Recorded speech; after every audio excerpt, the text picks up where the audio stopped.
YouTuber Raavan చుట్టూ బిగుస్తున్న ఉచ్చు అంటూ తాజాగా వచ్చినటువంటి వార్త.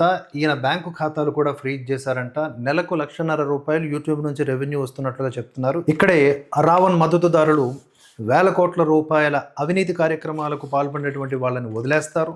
₹1,50,000 యూట్యూబ్ నుంచి వస్తే పట్టేసుకొని దాన్ని ప్రచారం చేస్తారా? ఇది నిజంగానే రావణ్ చేసినటువంటి అంత పెద్ద తప్ప అనేలాగా రావణ్ మద్దతుదారులు మాట్లాడుతున్నారు. అయితే బ్యాంకులు ఫ్రీజ్ చేయడం అనుకున్నటువంటి అసలు విషయం ఏమిటంటే ఇతర ట్రాన్సాక్షన్స్ కానీ లేదా ఇతని ఖర్చులు కానీ ఏం జరుగుతున్నాయి, ఏంటి మూలాలు ఏమిటి అని తెలుసుకోవడానికి మాత్రమే బ్యాంకు ఖాతాలని ఫ్రీజ్ చేస్తారు.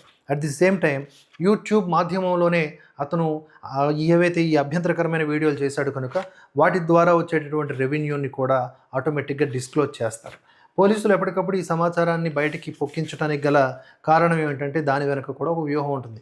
ఆ వ్యూహం ఏంటి అని చెప్తే అది వ్యూహం ఎట్లయితుంది నాకు కూడా తెలియదు.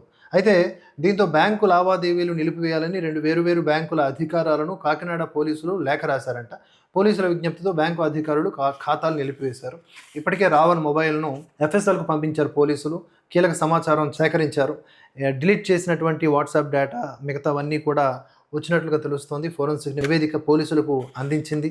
డేటా రికవరీ చేశాక కొన్ని అకృత్యాలు ఆయనకి సంబంధించినవి బయటకు వచ్చినట్లుగా చెబుతూ ఉన్నారు. ఇదంతా రావణ్ ఒక్కరే చేస్తున్నాడా, వెనుక ఎవరైనా ఉన్నారనే కోణంలో పోలీసులు దర్యాప్తు చేస్తున్నారు. అతని ఆర్థిక లావాదేవీలపై లోతుగా విచారణ జరుపుతున్నారు. ముఖ్యమంత్రి, ఉప ముఖ్యమంత్రిపై అనుచిత వ్యాఖ్యలు, నిషేధిత మావోయిస్టు సంస్థకు మద్దతు తెలిపేలా ప్రసంగాలు చేసినటువంటి కేసులో అరెస్ట్ అయిన యూట్యూబర్ రావణ్ ప్రస్తుతం రిమాండ్ ఖైదీగా జైల్లో ఉన్నారు. పలువురు యువతులతో అతను సాగించినటువంటి ఏవైతే ఇతర కార్యక్రమాలు ఉన్నాయో వాటిని రాసలీలలు అనకూడదు. సరే, ఫ్లోలో అందరూ రాసలీలలు అంటారు.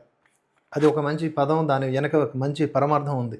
అదే మన మీడియా అంతా కూడా ఇట్లా ఎన్నో రకాలైనటువంటి పదాలని తప్పుడు ప్లేసెస్లో వాడుతూ ఉంటాయి. యువతులతో అతను సాగించినటువంటి ప్రైవేటు కార్యకలాపాలని ఫోరెన్సిక్ నివేదికలో వెలుగు చూసాయి. 4-5గురితో అసభ్యంగా, అశ్లీలంగా తీసుకున్నటువంటి స్వీయ వీడియోలను పోలీసులు దర్యాప్తులో గుర్తించారు.